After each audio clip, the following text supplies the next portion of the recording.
All right, Brent Porcy at TopVelocity.net. I wanted to put this video together to show um, someone that has been through the 3x pitch and velocity program and have had significant gains, um, close to the 8 mile an hour gain. And a very interesting case. If you don't know anything about this guy, his name's Kevin Schultz. I'd say, if we were looking at this footage here, this is about 6 months in between these two videos. But Kevin went from, in the first video here, low 80s to the last video here into the 90-91 range. And he had actually hit that probably a month or so before. Or had actually gotten to 80 or 89-90 about a month before. We even got him in a step throw hitting 94. And this is not even knowing that he knew he had something in the arm that he felt occurred from before this first video that was holding him back, and then he got an MRI after this last video here and found out he had a completely torn UCL. He's currently going through rehabilitation for that. So he was able to make that 8 mile an hour gain through the 3x pitch and velocity program and without a UCL. And more than likely, this is what caused the velocity loss in the first place. If you don't know Kevin's story, you can watch his interview, TopVelocity.net, under the 3x 90 plus members. But Kevin he said that in high school he was able to touch in the low 90s, and then he was able to do that through college, and then I think after his third year of college he then dropped into the low 80s.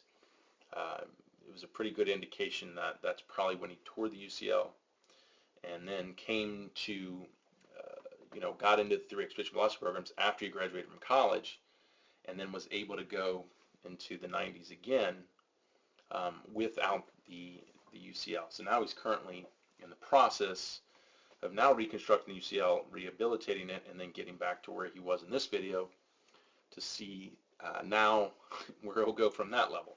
He has some really impressive numbers, probably some of the best lifting numbers in the 3x programs. Also really good med ball numbers. So he's a great example of someone who's worked really hard and had great success with it. And I just wanted to show biomechanically how much the program has changed him. So let's look at the video on the right. That's going to be when he was in college, when he was in the low 80s. And let's take him through that delivery. So you can see coming out of his leg lift, he was very good at leading with his hips, aligning his force vector. So most guys that see this footage, they would say extremely, very impressive. This is an ideal load position. He even was able to get good flexion coming off the back leg. He's a late arm cocker at this point. He was doing things right up to this point, and it was impressive. This is really at the point where things kind of fell off for him. Because of the big leg lift, the extended leg lift, he comes out of his leg lift with his lift leg moving pretty aggressively. So when it opens up here, we don't see much of a leg drive occurring, but we see loss of torsion in the back leg here, and we see as he goes into front foot strike, there's not much of force production out of that back leg. So it really gives you the impression that as well as he was able to load and get into those linear positions, didn't really power out of that position that well. So you can see when he hit front foot strike here, and when his hips opened right here, his hips and shoulders were moving together. We didn't have hip to shoulder separation. So it's also a great example that you can get into these loads, like we see him doing here, extremely well, impressively well. But if you can't power out of them, then you can get into front foot right here with very or no hip rotation at all. So how could someone get so linear off the back leg but then as he goes into front foot strike, he has no hip rotation. It just shows that there was no force, no drive coming out of the back leg, so no really triple extension. Triple extension looks more like it was more of a passive triple extension. We want a full active triple extension. So when his hips finally opened up, right here, we see the hips and shoulders moving together. Okay, let's just stop there. Go to the the most recent footage to the right here. Let's take him to that same position. So here's his leg lift. Doesn't as he starts to extend a little bit later, gets linear really well up to right here before his leg drive. So he's still getting good and linear. I mean, we also see he's a thicker guy, which is typical product of the Olympic training in the program, and he's was able to keep the mobility as he gained that size, which is also typical in the 3x pitching velocity program, and it made him more powerful. So this is going to be really the difference between him then and now. As he opens front foot, we really see a significant leg drive as he opens front foot. So what we're seeing, if we go back to the same point here where he comes out of or opens his front foot, we put him in the same position and lock these down and watch these together. We see in the first frame he's throwing the front leg open, and in the right frame we're seeing it's more passive as he's driving the back leg through. I mean, even you can see at front foot strike, it almost looks identical as far as the lower half. But look what's different. Look at the throwing arm. I mean, the arm cocking was at the same time. Look at the arm cocking come at the same time. But look at what's called the horizontal abduction of the throwing arm in the right footage here. That means the arm is being abducted or horizontally abducted behind the back. That means there's more load on that arm. That means also too there's more hip rotation. So we already have more hip to shoulder separation at this point. And as we continue to walk him through, when his hips open, you can see here, same point, both of his hips are open. We see the arm is just, or still back in the shoulder rotation. You can see more even trunk flexion, and so more hip to shoulder separation. So definitely more load hitting that upper body. Ideally, we would like to see him still not into trunk rotation as much, but you definitely can see with the amount of trunk flexion and still abduction of the arm, we can see that there's a lot of load on that upper body, which is what's creating the difference in ball speed. So, up to this point, similar, stride positions at front foot strike. Both times he stabilized the leg, but definitely more force production out of the back leg, which really made the difference. Definitely more load in the upper body, more hip to shoulder separation, which is really making the velocity difference. So then as he goes into internal rotation, notice how he releases the ball so much quicker over here, which tells you that there wasn't as much load in the arm. And then he's still moving through internal rotation here into pitch release.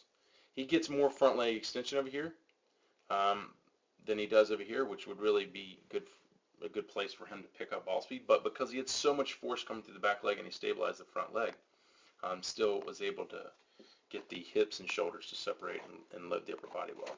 So let's time it out. Let's see the difference in the timing here. Let's take him right out of leg lift here. We're really looking at when the hips move forward. So you can see the hips really pushing out there. You can see the hips pushing out there.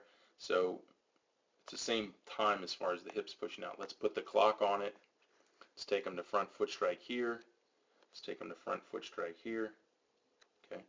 So he's quicker in the right footage, which is the newer footage. Let's look at hip rotation speeds. Hip rotation speeds here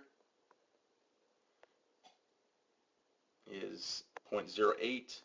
Hip rotation speeds here is 0.06. So his hips are quicker, which is going to be incredibly significant to the hip to shoulder separation. And then we keep going all the way to pitch release, and we'll see how long it took to release the trunk or release the ball. Okay. It's the same. So as much as it looked like he was so much later with the arm, what was really the case is he was earlier with the hips.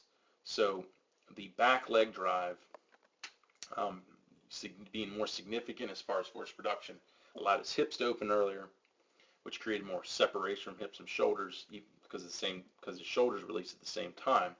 But that was the key, getting the hips open early. If you look at all the studies, that is really significant to ball speed, increasing ball speed.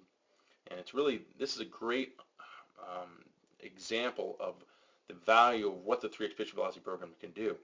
It can take and accelerate or enhance your delivery through the lower half, which we've always been told, pitching's in the legs. It shows you how to do that, and it helps you develop more power through the lower half, that earlier hip rotation, and bigger loads on the upper body. So therefore, we're increasing velocity without really adding more abuse to the arm. Of course, the arm's taking more loads. That's why the training is important that we bring along with it. But the acceleration came through the lower half and not trying just to accelerate the arm, which is going to keep Kevin healthy once he does get his arm back, and it's going to give him or allow him to continue to throw harder as he gets better at this and continues to create more separation, hips and shoulders, due to more leg power and just refining and timing those movements better. All right, so I just want to put this out there for those who wanted to see a kind of before and after the 3x pitch velocity program. Kevin is a perfect candidate because he's extremely devoted, committed, hard worker. And if you'd like to reach out to Kevin, you can talk to Kevin at TopVelocity.net and ask him questions about his experience with the program. And if you're interested in the program, go to the TopVelocity products, click on the 3x pitch velocity program, and learn more. Or you can reach out to me. I'd be glad to answer all your questions. Thank you.